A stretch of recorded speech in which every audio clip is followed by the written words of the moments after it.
ਵੱਡੀ ਉਹ ਜਿਹੜੀ ਰੋਕ ਇਹ ਇੱਕ ਨਾ ਜਟਕਾ ਖਾਣ ਇਹਦੇ ਤੇ ਤੁਹਾਨੂੰ ਗੱਲ ਸੁਣਾਉ ਸੋ ਚੌਧਰੀ ਸੁਲਤਾਨ ਮਹਿਮੂਦ ਮਿਡਾਣੇ ਦੀ ਅਸਲਮ ਮਿਡਾਣਾ ਸਾਹਿਬ ਜਿਹੜੇ ਆ ਨਾ ਬੜੇ ਮਸ਼ਹੂਰ ਹੋਏ ਪਹਿਲੋਂ ਵੀ ਬੜੇ ਮਸ਼ਹੂਰ ਤਾਂ ਵੱਡਾ ਬੰਦਾ ਹੀ ਮੋੜੋ ਪਿੱਛੇ ਕੇਸ ਬਣਿਆ ਤਾਂ ਉਹਦੇ ਚੋਂ ਬੜੇ ਮਸ਼ਹੂਰ ਹੋਏ ਅਸਲਮ ਮਿਡਾਣਾ ਦਾ ਪਿਓ ਸੁਲਤਾਨ ਮਹਿਮੂਦ ਮਿਡਾਣਾ ਉਸ ਇਸ ਤੇ ਗੱਲ ਸੁਣਾਈ ਵੱਡੀ ਉਹ ਆ ਜਿਹੜੀ ਰੋਕ ਵੱਡੀ ਦਾ ਕਾਰਾ ਜਿਹੜਾ ਨਾ ਰਿਸ਼ਵਤ ਦਾ ਕਾਰਾ ਨਹੀਂ ਹੁੰਦਾ ਰਿਸ਼ਵਤ ਰੋਕ ਦੇਣੀ ਹੁੰਦੀ ਆ ਗੱਲ ਉਸ ਦੇ ਤੇ ਇਹ ਸੁਣਾਈ ਨਾਲ ਉਸ ਚੁਦਰਾ ਦੀ ਤਾਰੀਫ ਕੀਤੀ ਉਸ ਆਖਿਆ ਨਹੀਂ ਭਾਈ ਚੌਧਰੀ ਉਹ ਨਹੀਂ ਜਿੱਦੇ ਬੈਂਕਾਂ 'ਚ ਅਕਾਊਂਟ ਹੋਣ ਚੌਧਰੀ ਉਹ ਅੱਜ ਦੀ ਵਹੀ ਚੱਲੇ ਅਗਾਂ ਬਾਬਾ ਜੀ ਉਹ ਹਿੰਦੂ ਹੁੰਦੇ ਹਨ ਨਾ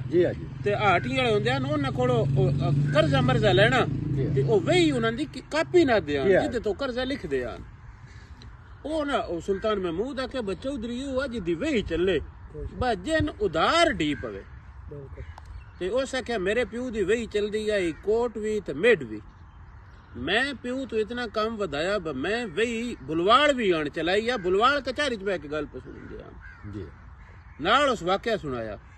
ਉਸ ਆਖਿਆ ਮੇਰਾ ਕੇਸ ਇੱਥਾ 3 ਸੁਸਾਇਟੀ ਦਾ ਬੰਦੇ 5-7 ਅਸੀਂ ਵੀ 5-7 ਸਾਡੇ ਸ਼ਰੀਕ ਵੀ ਕਰਾਸ ਪਰਚਾ ਕੇਸ ਫੈਸਲੇ ਤਾਂ ਆ ਗਿਆ ਹੁਣ ਜਦ ਫੈਸਲੇ ਦੀ ਤਰੀਕ ਰੱਖੀ ਗਈ ਨਾ ਮੈਂ ਆਖਿਆ ਹੁਣ ਅੱਜ ਜੱਜ ਨੂੰ ਟੱਕਰ ਕੇ ਵੰਜੀਏ ਪੈਸੇ ਹੋ ਸਕਿਆ ਜਿਹੜੇ ਆ ਵਿਚਕਾਰਲੇ ਬੰਦਿਆਂ ਦੇਣੇ ਹੁੰਦੇ ਨੂੰ ਜੱਜਾਂ ਕੋਲ ਆਪੜਦੇ ਕੋਈ ਨਹੀਂ ਲਾਰਾ ਲੱਗਾ ਰਹਿੰਦਾ ਬੰਦਾ ਕਾਂਡ ਲਵਾ ਬੰਦਾ ਮੈਂ ਸੋਚੀ ਪੈ ਗਿਆ ਸੋ ਜੱਜ ਕੋਲ ਆਪੜਨਾ ਤੇ ਆਪੜਨਾ ਆਪੇ ਆ ਬੰਦਾ ਵਿੱਚ ਨਹੀਂ ਲੈਣਾ ਜੱਜ ਮੇਰੀ ਗੱਲ ਕਿਵੇਂ ਸੁਣੇ ਮੈਨੂੰ ਸਕਿਆ ਗਵੇੜ ਆ ਗਿਆ ਮੈਂ ਜੱਜ ਨੂੰ ਗੱਲ ਕਿਵੇਂ ਸੁਣਨੀ ਆ ਮੈਂ ਟਾਂਗੇ ਵਾਲੇ ਨਾ ਆਖਿਆ ਟਾਂਗਾ ਚੌਕੜੇ ਪਾਸੇ ਲੈ ਵੰਜੇ ਨਾ ਉੱਥਾ ਦੁਕਾਨ ਆਈ ਸੁਨਿਆਰੇ ਦੀ ਸੁਨਿਆਰੇ ਨੇ ਮੈਂ ਆਖਿਆ ਮੈਂ ਨਹੀਂ ਕਰੋ ਰੁਪਈਆ 5000 ਦੇ ਉਸ 5000 ਰੁਪਈਆ ਦਿੱਤਾ ਮੈਂ ਉਹਨਾਂ ਆਖਿਆ ਲੈ ਹੁਣ 200 ਮੈਨੂੰ ਹੋਰ ਦੇ 200 ਵੱਖਰਾ ਦੇ ਛੜਿਆ 5000 ਮੈਂ ਬੋਝੇ ਚ ਗੱਤ ਲਿਆ 200 ਹੱਥਾਂ ਚ ਟਾਂਗੇ ਵਾਲੇ ਨੇ ਆਖਿਆ ਫਰੂਟਾਂ ਵਾਲਾ ਜਿਹੜਾ ਖੋਖਾ ਨਾ ਉਹਦੇ ਅੱਗਾ ਅਖਲਾਰ ਟਾਂਗਾ ਉਸ ਟਾਂਗਾ ਖਿਲਾਰਿਆ ਮੈਂ ਇਸ਼ਾਰਾ ਕੀਤਾ ਦੁਕਾਨ ਵਾਲਿਆਂ ਨੂੰ ਬਾਟੀ ਵਾਲੇ ਹੋਰ ਗੱਲ ਸੁਣ ਉਹ ਆਇਆ ਮੈਂ ਉਹ 200 ਰੁਪਈਆ ਨੂੰ ਉਹਨੂੰ ਦਿੱਤਾ ਮੈਂ ਆਖਿਆ 200 ਰੁਪਈਆ ਹੀ ਇਦਾ ਜਿਹੜਾ ਫਰੂਟ ਆਉਂਦਾ ਹੀ ਨਾ ਟਾਂਗੇ ਵੇਚਦਾਰ ਉਹ ਕਿਤਲੇ 200 ਵੇਖੇ ਕਿਤਲੇ ਟਾਂਗੇ ਦਾ ਵੇਖੇ ਕਿਤਲੇ ਫਰੂਟਾਂ ਦਾ ਵੇਖੇ 2-3 ਵਾਰੀ ਵੇਖ ਕੇ ਨਾ ਤੇ ਮੇਰੇ ਕੋਲ ਉਸ ਪੁੱਛਿਆ ਇਹ 200 ਦੀ ਲੈਣਾ ਹੈ ਮੈਂ ਹੁਣ ਝਿੜਕਿਆ ਮੈਂ ਆਖਿਆ ਮੈਂ ਜੀ ਤੈਨੂੰ ਪਿਆ ਦੱਸ 200 ਦੀ ਤੂੰ ਬਾਤ ਕੋ ਤਸਦੀਕ ਕਰਨੀ ਹੈ 200 ਦੇ ਦਰ ਵਿੱਚ ਉਹ ਜਿਹੜੇ 2-3 ਉਹਦੇ ਕੋਲ ਛੋਰ ਵਧਿਆ ਹਨ ਉਹ ਫਰੂਟ ਚਾ ਕੇ ਸਾਰਾ ਟਾਂਗੇ ਧਰਨ ਲੱਗ ਪਏ ਜਿਹੜਾ ਉਹਨਾਂ ਦੀ ਹੱਟੀ ਚ ਪਿਆ ਹੀ ਨਾ ਉਹਨਾਂ ਸਾਰਾ ਟਾਂਗਾ ਚੱਲਦਿਆ ਲੈ ਉਹਨਾਂ ਆਖਿਆ ਬਾਬਾ ਜਿਹੜਾ ਸਾਡੇ ਕੋਲ ਆਈ ਹੈ ਇਹ ਅਸਾਂ ਲੱਦ ਛੜੀ 200 ਸਨ ਬਹੁਆ ਸਾਡਾ ਹੀ ਹੋਈ ਬਣਦਾ ਹੀ ਟਾਂਗਾ ਲੈ ਜਾ ਮੈਂ ਟਾਂਗਾ ਟੋਰ ਲਿਆ ਆ ਕੇ ਜੱਜ ਦਾ ਬੂਹਾ ਖੜਕਾਇਆ ਨੁਕਰਾਣੀ ਨਿਕਲੀ ਨਾ ਤੇ ਨੁਕਰਾਣੀ ਨਿਕਲੇ ਹੋਇਆ ਮੈਂ ਉਹਨਾਂ ਆਖਿਆ ਫਰੂਟ ਲੈ ਵੰਜੋ ਫਰੂਟਾਂ ਦੀਆਂ ਪੇਟੀਆਂ ਟੋਕਰੀਆਂ ਵਹਿਣ ਲੱਗ ਪਈਆਂ ਤੇ ਉਹ ਅੰਦਰ ਜਿਹੜੀ ਜਜਣੀ ਆਈ ਨਾ ਜੱਜ ਦੀ ਟੱਬਰੀ ਆਈ ਜੀ ਜੱਜ ਨੂੰ ਬੇਸਵਾਦੀ ਬਣੇ ਫਰੂਟ ਕੀ ਆਪੇ ਹੁੰਦਾ ਉਹ ਜਿਉਂ ਫਰੂਟ ਹੁੰਦਾ ਵੇਖਿਓ ਰਾਜੀ ਹੋਵੇ ਫਰੂਟ ਜਿਤਲੇ ਵੰਜ ਰਿਹਾ ਨਾ ਮੈਂ ਨਾਲ ਹੀ ਉਸ ਗੋਲੀ ਨੇ ਆਖਿਆ ਸਾਹਿਬ ਨੂੰ ਆਖਿਆ ਮੇਰੀ ਗੱਲ ਸੁਣੋ ਉਹ ਜਿਹੜੇ ਹੁਣ ਸਾਹਿਬ ਜਿਹੜਾ ਹੀ ਨਾ ਉਹ ਆਵੇ ਨਾ ਉਹ ਜੇ ਵੇਦਾ ਪਿਆ ਹੀ ਪਤਾ ਨਹੀਂ ਫਰੂਟ ਕੀ ਆਇਆ ਬੈਠਾ ਉਹ ਜਿਹੜੀ ਸਾਬਣੀ ਆਈ ਨਾ ਉਸ ਨੂੰ ਹੋਜ ਦਿੱਤੀ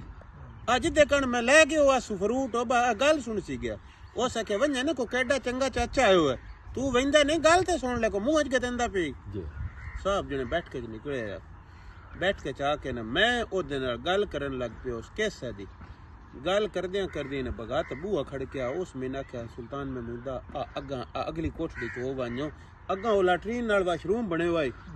ਪਿੱਛੋਂ ਘਰ ਦੂਜਾ ਆ ਗਈ ਮੈਂ ਜਿਹੜੇ ਅਗਲੀ ਕੋਠੜੀ ਚ ਹੋ ਗਿਆ ਉਸ ਪਿੱਛੋਂ ਦੂਜਾ ਘਰ ਆ ਗਿਆ ਨਾਲ ਉਹਨਾਂ ਦੀ ਉਟ ਏਜੰਟ ਉਸ ਆਖਿਆ ਜੱਜ ਸਾਹਿਬ ਰੁਪਈਆ 5000 ਇਹਨਾਂ ਦੇ ਕੋਲੋਂ ਲੈ ਕੇ ਮੈਂ ਗੱਤ ਲਿਆ ਬੋਝੇ ਚ ਤੁਸੀਂ ਫੈਸਲਾ ਕਰਨਾ ਮੈਂ 5000 ਆ ਕੇ ਤੁਹਾਨੂੰ ਦੇ ਛੱਡਣਾ ਜੱਜ ਆ ਕੇ ਠੀਕ ਹੋ ਗਿਆ ਮੈਂ ਜਿਹੜੇ ਵਿੱਚ ਖਲੋਤਿਆ ਕਿ ਇਹ ਸ਼ੁਕਰ ਆ ਜਿਸ ਵੱਡੀ ਦਾ ਕਾਰਾ ਹੋਵੇ ਉਹ ਵੱਡੀ ਕੋਈ ਨਹੀਂ ਹੁੰਦੀ ਮੇਰੇ ਕੋਲ ਰੋਕ ਇਹ ਕਾਰਾ ਪਕੜ ਦੇਣ ਮੈਂ ਜਿੱਤ ਗਿਆ ਉਹ ਨਿਕਲੇ ਮੈਂ ਨਿਕਲੇ ਉਸ ਮੈਂ ਜਿਤਲੇ ਨਿਕਲੇ ਉਸ ਨਾ ਤੇ ਮੈਂ ਉਹ ਪੰਜ ਕੱਢਿਆ ਮੈਂ ਜੱਜ ਅੱਗਾ ਕਰਾਂ ਜੱਜ ਫੱਦੇ ਨਾ ਮੈਂ ਰੋਲਾ ਰੱਪਾ ਗੱਤਾਂ ਤਰਲਾ ਕਰਾਂ ਉਹ ਲਵੇ ਨਾ ਇਤਨੇ ਲੋਕ ਜਿਹੜੀ ਸਾਬਣੀ ਆਈ ਨਾ ਆ ਜਿਹੜੇ ਉਹ ਫਰੂਟ ਸਨੇ ਅਜੇ ਗਲੇ ਹੋਇਆ ਆਈ ਉਹ ਵੀ ਬੂਹੇ ਦੇ ਨੇੜੇ ਨੇੜੇ ਪਤਾ ਨਹੀਂ ਕੀ ਹੋ ਜਾਏ ਚਾਚਾ ਇਹ ਜਿਤਲੇ ਬੰਡੀ ਪਈ ਨਾ ਉਹ ਬੂਹਾ ਲਾ ਕੇ ਅੱਗਾ ਆ ਗਏ ਉਹ ਸੋਨੀਆ ਮੈਨੇ ਆਖਿਆ ਚਾਚਾ ਵੱਲ ਨਾ ਮੈਂ ਆਖਿਆ ਅਸਲਮ ਹੋਣ ਵੇਲੇ ਆ ਸੁਲਤਾਨ ਮਹਿਮੂਦ ਦਾ ਮੈਂ ਉੱਠ ਕੇ ਨਾ ਉਹਦੇ ਸਿਰ ਤੇ ਹੱਥ ਧਰੇ ਤੇ ਨਾਲ ਆਖਿਆ ਪੁੱਤਰਾ ਤੂੰ ਮੈਨੂੰ ਸਦਿਆ ਚਾਚਾ ਤੇ ਮੋੜ ਚਾਚੇ ਸਦੀਏ ਨਾ ਮੋੜ ਤੁਸੀਂ ਪਤਾ ਨਹੀਂ ਕਿੱਥੋਂ ਦੇ ਆਇਓ ਦੋ ਧੱਟੀ ਤੋਂ ਲੈਂਦੇ ਹੋਣੇ ਉਹ ਮੈਨੂੰ ਚਾਚਾ ਨਹੀਂ ਆ ਸਦਨਾ ਹੋਣਾ ਤੂੰ ਮੇਰੀ ਧੀ ਮੈਂ ਕੱਲ ਇੱਕ ਡਾਕ ਗਲਣੀ ਹੈ ਜਿਤਨੇ ਤੱਕ ਰਹਿਣਾ ਤੁਸੀਂ ਉਹ ਚੋਣੀ ਪੀਣੀ ਹੈ ਉਹ ਜਣੇ ਮੜਤਰੇ ਪਏ ਉਹਨਾਂ ਆਖਿਆ ਅਸਾਂ ਕਿਦਾ ਇੱਥੋਂ ਪੱਠੇ ਦੀ ਕਿ ਆਓ ਸਕੇ ਚੋਰੀ ਜਿਤਲੇ ਮੈਂ ਡਾਕ ਗਲਣੀ ਹੈ ਪੱਠਿਆਂ ਦਾ ਵੀ ਮੈਂ ਕਰ ਲੈਸਾਂ ਉਹਨ ਮੈਂ ਡਾਕ ਆਖਿਆ ਵੀ ਉਦੋਂ ਉਹ 5000 ਕਰਾਂ ਜੱਜ ਮਾੜਾ ਪਿਆ ਪਾਉਂਦਾ ਹੀ ਉਹ ਚੋਰੀ ਮੇਰੇ ਕੋਲੋਂ ਨੱਪ ਲਿਆ ਉਹ ਸਕੇ ਚਾਚਾ ਇਹ ਜਿਵੇਂ ਤੁਸੀਂ ਆਦੇ ਪਿਓ ਇੰਨੇ ਕਰੇਸੀ ਗਿਆ ਕਿ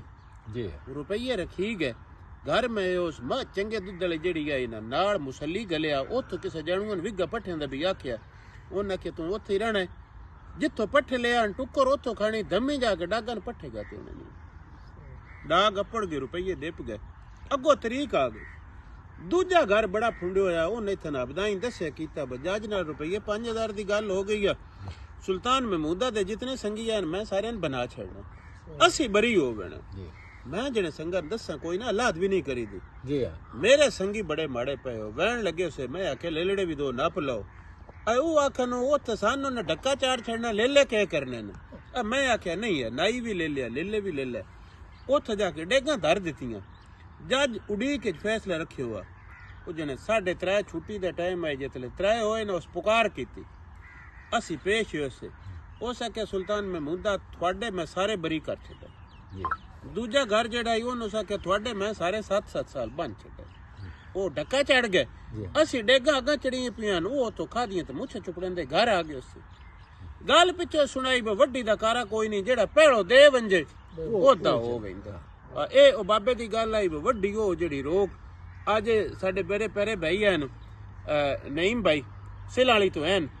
ਚੱਕ 137 38 ਨੰਬਰ ਸਿੰਘ ਵਾਲਾ ਚੱਕ ਜਿਹੜਾ ਉੱਥੇ ਦੇ ਹਨ ਸਾਊਦੀਆ ਹੁੰਦੇ ਤੇ ਸ਼ਰੀਫ ਲੈ ਆ ਨਾ ਬੜੀ ਮੁਹੱਬਤ ਕੀਤੀ ਆ ਸਾਨੂੰ ਮਿਲਣ ਆਏ ਨੇ ਆ ਜਿਹੜਾ ਵੇਗ ਕੱਢ ਕੇ ਜਿਸ ਬੰਦੇ ਨੂੰ ਮਿਲਣ ਨਾ ਵਣ ਹੁੰਦਾ ਜਨਾਬ ਬੜੀ ਨੇਕੀ ਹੁੰਦੀ ਆ ਤੁਸੀਂ ਸਾਡੇ ਤੇ ਬੜਾ ਦਿਉ ਚੜਿਆ ਸੀ ਬੜੇ ਰਾਜੀ ਆ ਅੱਲਾਹ ਪਾਕ ਤੁਹਾਨੂੰ ਸਲਾਮਤ ਰੱਖੇ ਜਨਾਬ ਤੇ ਨਾਲ ਆਖਿਆ ਵੀ ਇਹਨਾਂ ਕੋਲ ਬਹਿ ਕੇ ਸੰਗੀਨ ਗੱਲ ਸੁਣਾਵੀਏ ਮੁਹੰਮਦ ਨਵਾਜ਼ ਮੇਰਾ ਨਾਮ ਜੀ ਮੁਹੰਮਦ ਨਵਾਜ਼ ਸਾਹਿਬ ਇਹ ਵੀ ਸਾਡੇ ਭਾਈ ਦੇ ਸੰਗੀ ਹਨ ਇਹ ਵੀ ਉੱਥੋਂ ਹੀ ਤਸ਼ਰੀਫ ਲੈ ਕੇ ਆਏ ਪੁਲਿਸ ਦੀ ਨੌਕਰੀ ਕੀਤੀ ਨਾ ਅੱਲਾਹ ਪਾਕ ਇਹਨਾਂ ਨੂੰ ਵੀ ਸਲਾਮਤ ਰੱਖੇ ਜੀ ਵਸਦੇ ਰਹੋ ਜੁਗ ਜੁਗ ਜੀਓ ਹਯਾਤੀਆਂ ਮਾਣੋ ਚੜ੍ਹਦੀ ਕਲਾ ਸਭ ਦੀ ਖੈਰ ਸਭ ਦਾ ਭਲਾ ਰੱਬ ਰੱਖ